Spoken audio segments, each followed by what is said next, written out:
વિદ્યાર્થી મિત્રો, chapter number 8 કોષ જીવનનો એકમ. હવે એમાં આપણે લાઇસોઝોમ વિશે ચર્ચા કરવાની આવે છે. તો આગળની અંગિકા આપણે ગઈ વખતે પહેલી અંગિકા અંતઃકોષ રસજાળ, બીજી આપણે ગોલ્ગી પ્રસાધનની વાત કરી. હવે ત્રીજી આવશે લાઇસોઝોમ.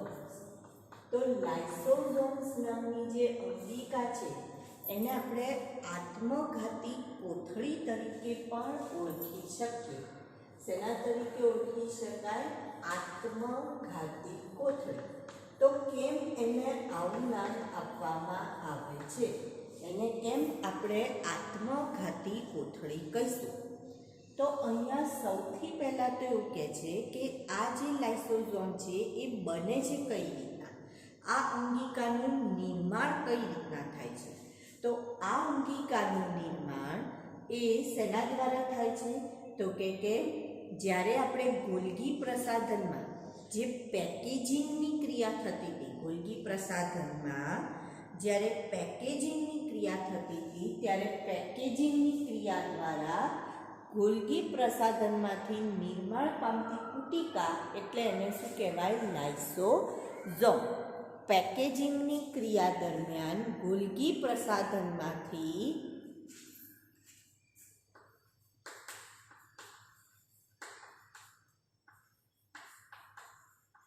ક્રિયા અથવા પ્રક્રિયા દરમિયાન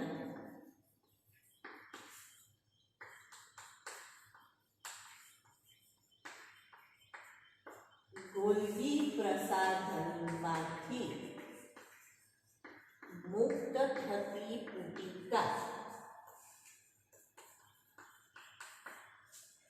એને શેના તરીકે ઓળખીએ છીએ? આપણે લાઇસોઝોમ તરીકે ઓળખીએ છીએ. તો જુઓ, આ જે આપણે કહું હતું કે જે ગોલ્ગી કાય છે, આ રીતની ગોલ્ગી કાય જે રચના છે, બરાબર?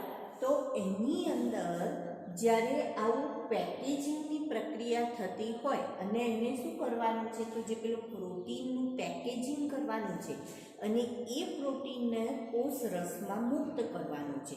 તો જ્યારે એને કોષ રસમાં પ્રોટીનને મુક્ત કરવાનું છે ત્યારે બબલ્સ રૂપે, જેમ આપણે ધારો કે સ્ટ્રો હોય અને સ્ટ્રોમાં તમે આમ ફૂ એવું ફૂ કરો તો બબલ્સ પ્રોડ્યુસ થતા હોય છે. એવી રીતના બબલ્સ રૂપે અથવા પરપોટા રૂપે એ શું કરશે? કોષ રસમાં પેકેજિંગ કરેલા પ્રોટીનને મુક્ત કરશે.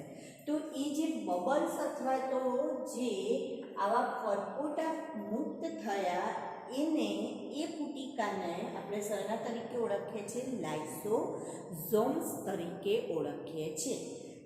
એક જ પટલની બનેલી રચના છે. જો અત્યાર સુધી આપણે અંતઃકોષ રસજાળ જોયું, પછી ગોલ્ગી પ્રસાધન જોયું અને હવે આપણે લાઇસોઝોમ. તો આ બધા એક પટલમય રચના કહેવાય કે એક જ પટલથી બનેલી રચના છે, બરાબર? સારું. હવે આની અંદર એવું કહે છે કે લાઇસોઝોમ એ હાઇડ્રોલાઇટિક પ્રકારના, બધા જ હાઇડ્રોલાઇટિક પ્રકારના ઉત્સેચકો ધરાવે છે. કેવા પ્રકારના ઉત્સેચકો ધરાવે છે? તો કે હાઇડ્રોલાઇટિક પ્રકારના ઉત્સેચકો. તો હાઇડ્રોલાઇટિક એટલે કેવા ઉત્સેચકો? તો કે ધારો કે લાઇપેઝનું પાચન એટલે કે ચરબીનું પાચન કરતો ઉત્સેચક હોય તો એને લાઇપેજીસ તરીકે ઓળખાય. એવી રીતના પ્રોટીનનું પાચન કરતો હોય તો એને પ્રોટીએઝિસ તરીકે ઓળખાય. તો એ હાઇડ્રોલાઇટિક પ્રકારના ઉત્સેચકો ધરાવે છે, જેમાં લાઇપેજીસ જે શેનું પાચન કરશે? ચરબીનું પાચન કરશે. પ્રોટીએઝિસ, તો પ્રોટીએઝિસ હોય તો એ કોનું પાચન કરતું હોય? તો પ્રોટીનનું પાચન કરતું હોય. કાર્બોહાઈડ્રેટ્સ,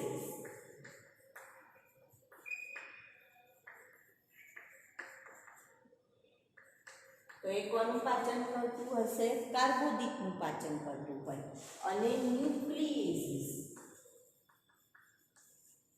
તો એ કોનું પાચન કરશે? તો કે ન્યુક્લિક એસિડનું પાચન કરનારા ઉત્સેચક ધરાવે છે. અને આ ઉત્સેચકો એ જાતે જ પોતાના કોષોની અંગિકાઓનું પાચન કરી જાય છે. અને પાચન કરી જાય છે માટે એને શેના તરીકે ઓળખીશું આપણે? આત્મઘાતી કોથળી તરીકે ઓળખવામાં આવે છે. એટલા માટે એને શેના તરીકે ઓળખીશું? આત્મઘાતી કોથળી. હવે જો આ બધા ઉત્સેચકો છે એ ઇષ્ટતમ પીએચએ કાર્યરત હોય. ઇષ્ટતમ પીએચનો મતલબ શું થાય? તો 7 પીએચ જે છે એ ન્યુટ્રલ પીએચ. જો એસિડિક હોય તો પણ આ ઉત્સેચકો કામ ના કરે, બેઝિક હોય તો પણ બરાબર કામ ના કરે. તો ઇષ્ટતમ પીએચનો મતલબ શું થશે? કેવી પીએચ ગણીએ છીએ આપણે? તો કે 7 પીએચ જે છે, પીએચ 7 ન્યુટ્રલ એ તટસ્થ પીએચ. તો એવા પીએચ એ યોગ્ય રીતે કાર્ય કરે છે. અને આ બધાનું શું કરે છે? તો કે પાચન કરવાનું કામ કરશે. અને એટલા માટે એને આત્મઘાતી કોથળી તરીકે પણ ઓળખવામાં આવે છે કે જે પદાર્થોનું પાચન કરવાનું છે એની સાથે સાથે કેટલીક વખતે કેટલીક અંગિકાઓનું પણ પાચન કરી જાય છે. અને એના કારણે એને આપણે આત્મઘાતી કોથળી તરીકે ઓળખીએ છીએ. તો આ કઈ અંગિકા થઈ? લાઇસોઝોમ. લાઇસોઝોમ પછી હવે આપણે રસધાનીની વાત કરીશું.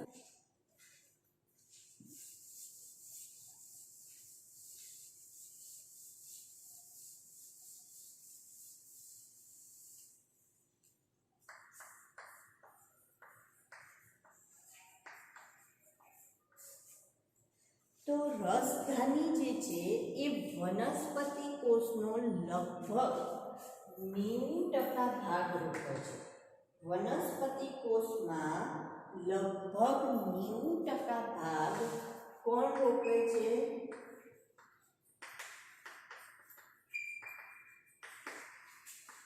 રસધાની રોકે છે. કોણ રોકે છે? રસધાની રોકે છે. બરાબર. 90% ભાગ વનસ્પતિ કોષનો કોણ રોકી લેશે? રસધાની રોકી દે છે. હવે કોષરસમાં પટલ દ્વારા ઘેરાયેલી રચના એને શેના તરીકે ઓળખીશું? રસધાની. કોષરસમાં પટલ દ્વારા ઘેરાયેલી રચના. કોષરસની અંદર પટલ દ્વારા ઘેરાયેલી રચના છે. હવે એનું જે આ પટલ છે એ પટલને આ રસધાની છે, રસધાનીમાં જે એનું પટલ છે, આ પટલ કહીશું આપણે, આ રસધાની.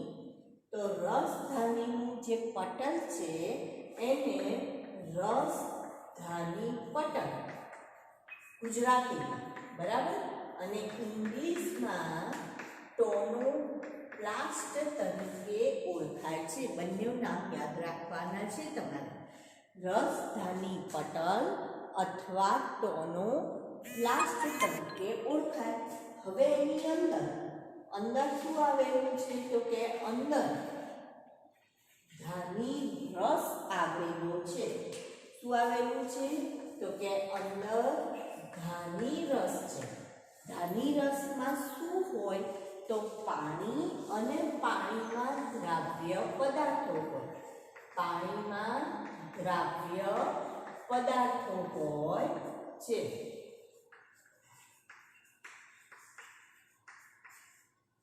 તો ધાની રસમાં શું છે? તો કે પાણી છે, સાથે સાથે ઉત્સર્ગ પદાર્થ અને વનસ્પતિમાં જે અન્ય પદાર્થોનો સંગ્રહ થાય એ બધા જ ધાની રસમાં આવેલા હોય છે. હવે જો આનું કાર્ય જોઈએ તો કાર્યમાં અમીબામાં આકુંચક રસધાની છે. આકુંચકનો મતલબ શું? તો અમીબા જે છે આ રીતનું અમીબા હોય, એની અંદર આવી એક રસધાની આવેલી હોય છે. અમીબામાં આવી રસધાની આવેલી હોય, આ અમીબા છે, બરાબર. આકુંચક રસધાની જે ઉત્સર્ગ પદાર્થનું ઉત્સર્જન કરવાનું આકુંચક રસધાની શું કામ કરશે? તો ઉત્સર્જનનું કામ કરશે. કઈ રીતના? તો આ રસધાનીમાં મળ ભરાતો જશે અથવા તો જે કચરો છે ભરાતો જશે અને આ રસધાની ધીરે ધીરે મોટી થાય છે. આકુંચકનો મતલબ થશે કે જે નાની મોટી થઈ શકે. તો એ મોટી થાય છે અને જ્યારે એમાં કચરો ભરાય ત્યારે મોટી થતાં કોષરસ પટલના સંપર્કમાં આવે. એટલે કોષરસ પટલ ફાટે અને આમાંથી આ બધો કચરો શું થશે? તો કે બહાર નીકળી જતો હોય છે. એટલે ઉત્સર્ગ પદાર્થના નિકાલનું કાર્ય રસધાની કરે અમીબામાં. અને કઈ રસધાની? તો કે આકુંચક રસધાની કરે. એવી જ રીતના પ્રોટિસ્ટામાં જોઈએ. પ્રોટિસ્ટા નામના જે આપણે સમુદાયની વાત કરીએ, પ્રોટિસ્ટામાં ખોરાકનો સંગ્રહ કરવા માટે અન્નધાની નામની રસધાની આવેલી છે.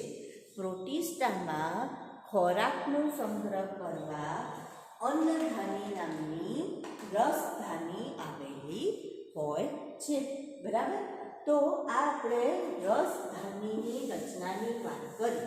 હવે અહીંયા શું કહે છે કે જે ધાની રસ છે એની સાંદ્રતા કોષ રસ કરતાં વધારે હોય છે. ધાની રસની સાંદ્રતા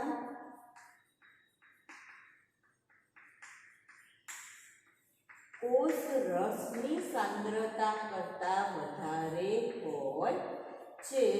આનું કારણ આપો. કેમ કોષરસ કરતાં ધાની રસની સાંદ્રતા વધારે છે? તો જો અહીંયા એવું કહે છે કે વનસ્પતિમાં જે આયનો અન્ય પદાર્થો છે એ સંકેન્દ્ર વનસ્પતિમાં જે આયનો ધન આયન, ગુણ આયન, એવા બધા આયનો અને જે પણ સંગ્રહ થયેલો પદાર્થ હોય છે, બરાબર, આપણે કહીશું કે જે અન્ય પદાર્થો છે અને આયનો એ સંકેન્દ્રણ ઢોળાંશની વિરુદ્ધ દિશામાં, સંકેન્દ્રણ ઢોળાંશની દિશામાં નથી કહેતા પણ વિરુદ્ધ દિશામાં કોષ રસમાંથી ધાની રસમાં જાય છે. વિરુદ્ધ દિશા, વિરુદ્ધ ઢોળાંશ એટલે શું? તો કે કોષ રસમાં પ્રમાણ કેવું છે? ધારો કે અહીંયા ધન આયનનું પ્રમાણ ઓછું છે તો ઓછાથી કઈ તરફ જશે? વધારે તરફ. અન્ય પદાર્થોનું પ્રમાણ પણ અંદર વધારે છે તો ઓછાથી વધુ તરફ જાય છે.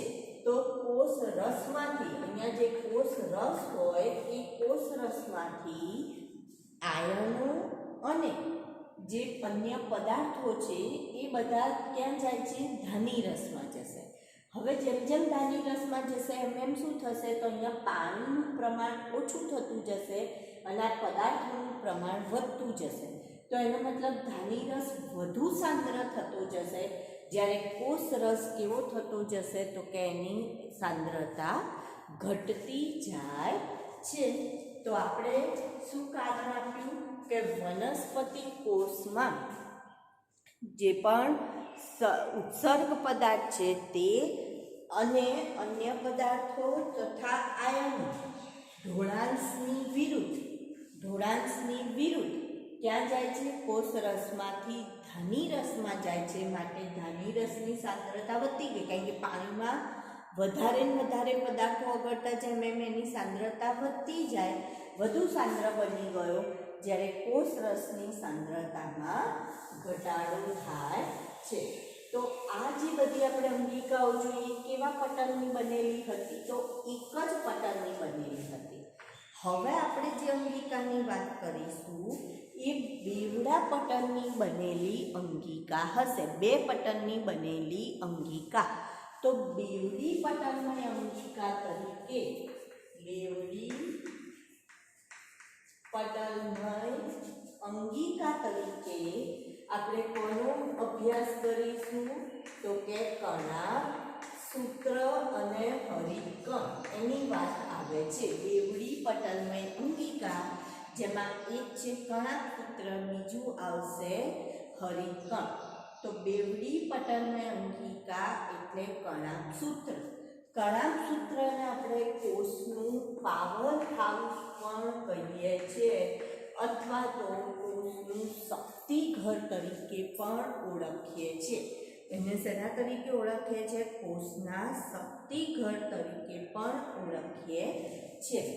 બીજું શું કહે છે કે શેના દ્વારા વિભાજન પામે છે? તો કે દ્વિભાજન દ્વારા વિભાજન પામતી અંગિકા એટલે કણાભ સૂત્ર.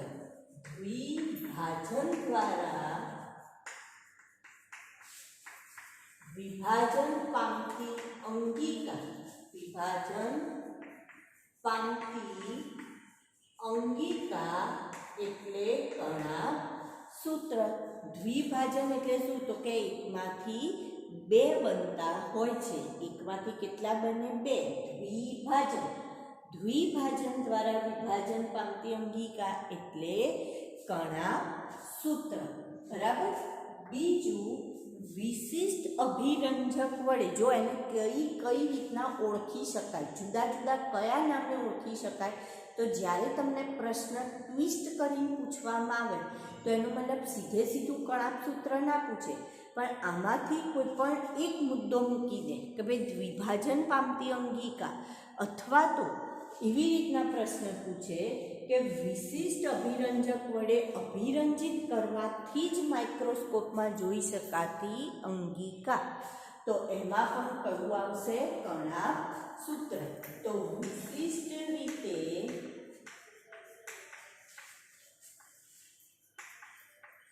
અભિરંજિત કરી માઇક્રોસ્કોપમાં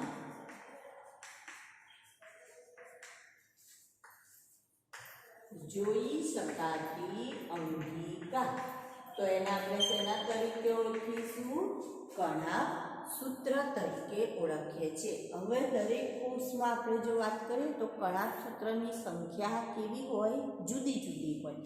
જો એના આકારની હું વાત કરું તો આકાર પણ મને બધામાં જુદો જુદો જોવા મળે. કેટલાકમાં મને રકાબી જેવો આકાર જોવા મળે, અથવા તો કેટલાકમાં નળાકાર આકાર જોવા મળે છે.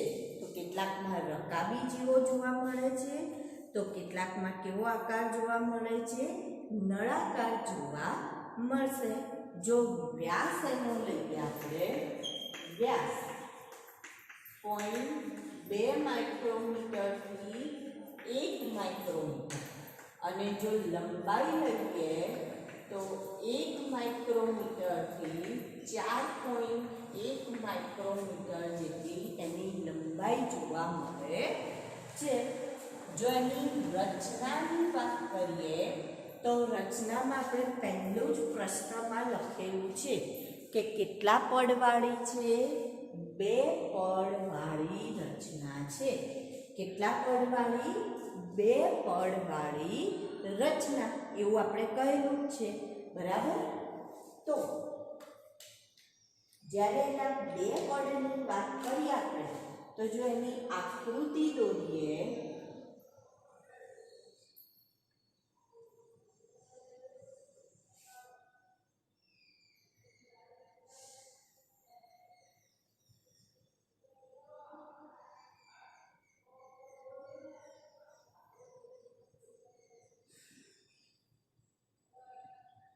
તો આકૃતિમાં આપણને આ રીતની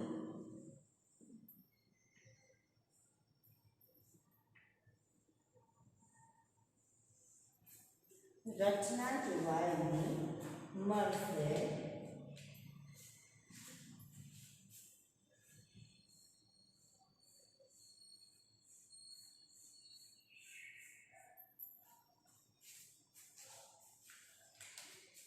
આ રીતની કણાભ સૂત્રની રચના જોવા મળશે. આ કણાભ સૂત્ર. બરાબર. હવે સૌથી પહેલા શું કહે છે કે 2 પડની રચના છે. 2 પડની બનેલી. તો જે બહારનું પડ છે, જે બહારની બાજુ આવેલું પડ છે, એને બાહ્ય પટલ કહેવાય. એને શેના તરીકે ઓળખીશું? બાહ્ય પટલ. અને જે અંદર તરફ આવેલું પડ છે એને આપણે શેના તરીકે ઓળખીએ છીએ? અંતઃપટલ. તો બાહ્ય પટલ અને અંતઃપટલની બનેલી રચના. બરાબર. તો આની અંદર આકૃતિમાં જ્યારે આપણે જોઈએ તો આકૃતિમાં આપણને અહીંયા જોવા મળશે બાહ્ય પટલ અને ત્યાર પછી અંતઃપટલ જોવા મળશે. તો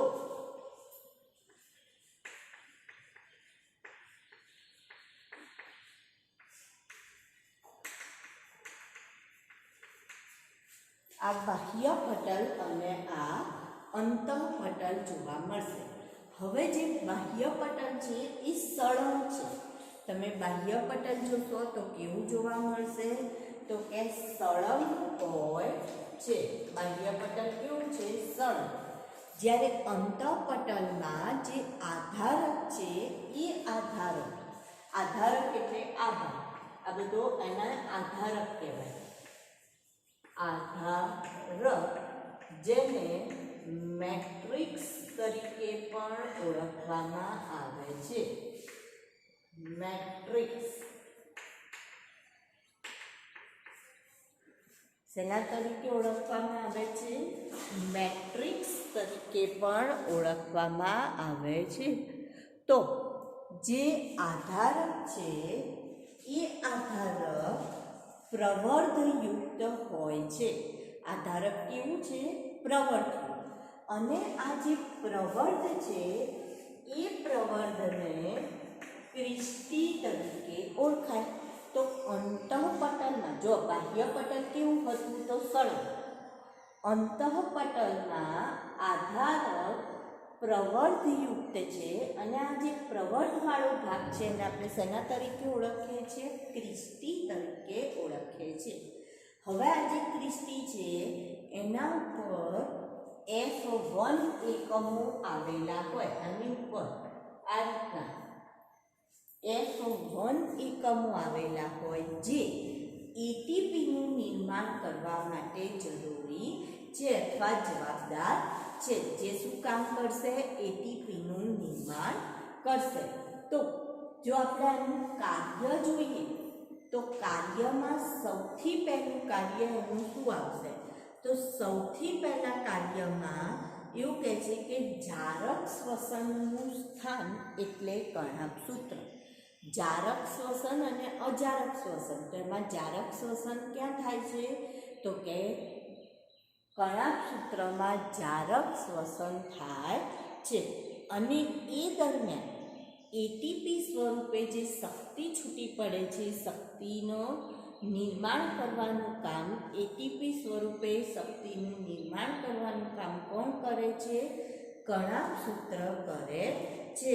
માટે એને કોષનું પાવર હાઉસ અથવા તો શક્તિઘર તરીકે ઓળખવામાં આવે. હવે જે એનું આધારક છે મેટ્રિક્સ, એની અંદર વલયાકાર ડીએનએ, આરએનએ અને પ્રોટીન સંશ્લેષણ માટેના પણ કેટલાક એટલે કે ભાગ આવેલા હોય છે અથવા ઘટકો આવેલા હોય અને રિબોઝોમ્સ પણ ધરાવે છે. એનું જે આધારક છે એ વલયાકાર ડીએનએ, આરએનએ, રિબોઝોમ્સ 70S પ્રકારના અને સાથે સાથે શું ધરાવે છે? તો કે પ્રોટીન સંશ્લેષણ માટેના ઘટકો ધરાવે છે. તો આ કર્ણાભ સૂત્રની રચના છે. સૌથી પહેલા આપણે શું કહ્યું? દ્વિભાજન દ્વારા વિભાજન પામતી અંગિકા. શેના દ્વારા વિભાજન પામે છે? દ્વિભાજન દ્વારા.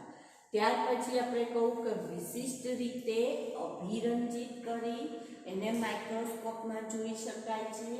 આકાર કેવો છે? રકાબી જેવો અથવા તો નળાકાર.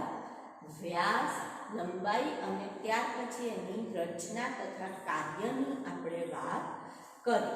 તો બેવડી પટલની રચનામાં એક કયું છે? કર્ણાભ સૂત્ર અને બીજી કઈ આવશે? હરિતકણ આવશે. તો હવે આપણે આગળ વાત કરીએ રંજક કણની વાત કરવાની છે. કોની વાત આવે છે? રંજક કણ. તો રંજક કણ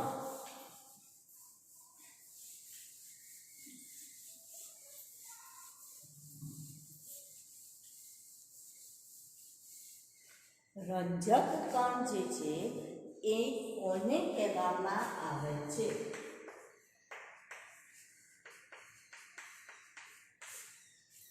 રંજક કણ તો વનસ્પતિ કોષ અને પ્રજીવ જેવા કે યુગ્લિનોઇડ, વનસ્પતિ કોષ અને પ્રજીવ જેવા કે યુગ્લિનોઇડ્સમાં રંજક કણ જોવા મળે. રંજક કણ ક્યાં જોવા મળશે? વનસ્પતિ કોષ અને પ્રજીવ જેવા કે એનું ઉદાહરણ આપેલું છે યુગ્લિના જેવા પ્રજીવમાં આપણને રંજક કણ જોવા મળશે. હવે જે રંજક કણ છે એ રંજક દ્રવ્ય ધરાવે છે. રંજક કણ પોતે શું ધરાવે? તો કે રંજક દ્રવ્ય. અને આ રંજક દ્રવ્યના કારણે વનસ્પતિ જુદો જુદો રંગ ધરાવી શકે છે. વનસ્પતિના આપણે કેટલાક વનસ્પતિના પર્ણ જોઈએ તો લીલા હોય, ફૂલ જોઈએ તો અલગ અલગ રંગના ફૂલ હોય, બરાબર. તો એ જે અલગ અલગ રંગ છે એ કોને આભારી છે? તો કે રંજક દ્રવ્યને આભારી છે. તો રંજક કણ શું ધરાવે છે? રંજક દ્રવ્ય જે વનસ્પતિને શું આપે છે? તો કે જુદો જુદો રંગ આપે છે. શું આપે છે? જુદો જુદો રંગ આપે છે, એના માટે જવાબદાર છે. હવે રંજક કણને જ્યારે રંજક દ્રવ્યના આધારે વર્ગીકૃત કરીએ તો 3 ભાગમાં વર્ગીકૃત કરી શકાય. રંજક કણને રંજક દ્રવ્યના આધારે વર્ગીકૃત કરવાનું છે. જો રંજક દ્રવ્યને આધારે રંજક કણને વર્ગીકૃત કરેલા છે તો 3 ભાગમાં એને વર્ગીકૃત કરી શકાય. પહેલું કે છે હરિત કણ. પહેલું કયું આવશે? હરિત કણ. બીજું આવશે રંગ કણ અને ત્રીજું છે રંગહીન કણ. પહેલું હરિત કણ, બીજું રંગ કણ અને ત્રીજું રંગહીન કણ.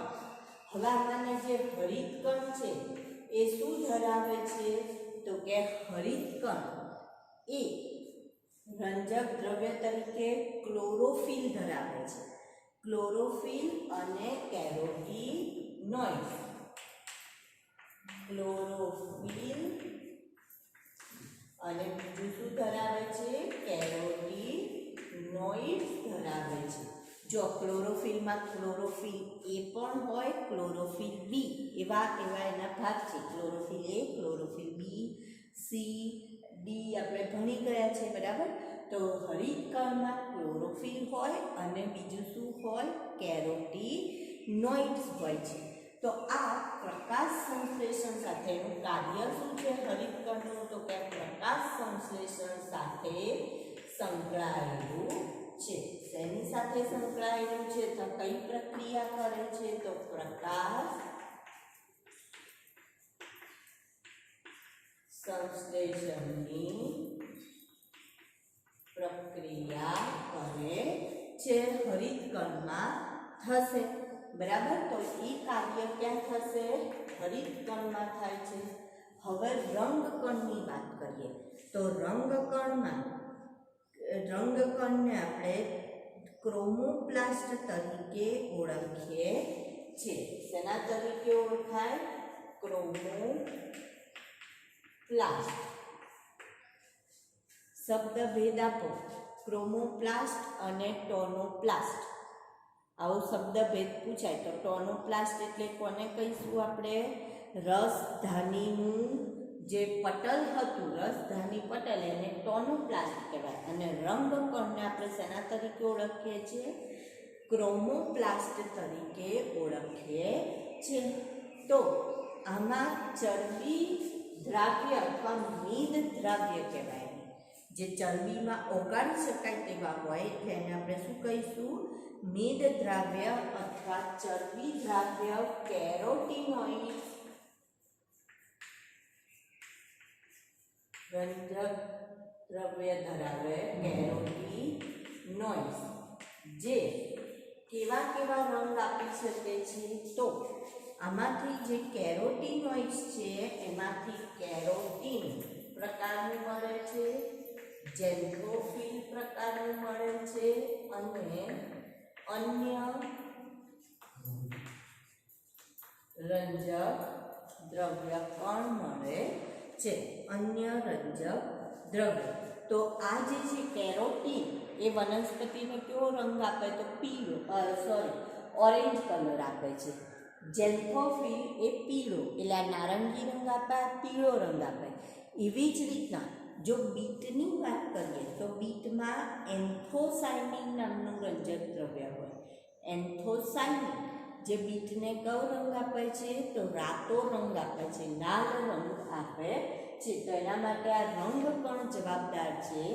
પર્ણમાં જે આવશે એ હરિતકણ, પર્ણના રંગ એ હરિતકણ, પણ જે બાકીના ભાગ છે, મૂળ, પ્રકાંડ, એવા ભાગ છે, એને જ્યારે રંગ આપે, જેમ કે ગાજર તમે જોયું હશે, તો ગાજર જે છે એ મૂળ છે અને એને રંગ કોણ આપે છે? તો કે કેરોટીન રંગ આપે છે, નારંગી રંગ આપે છે.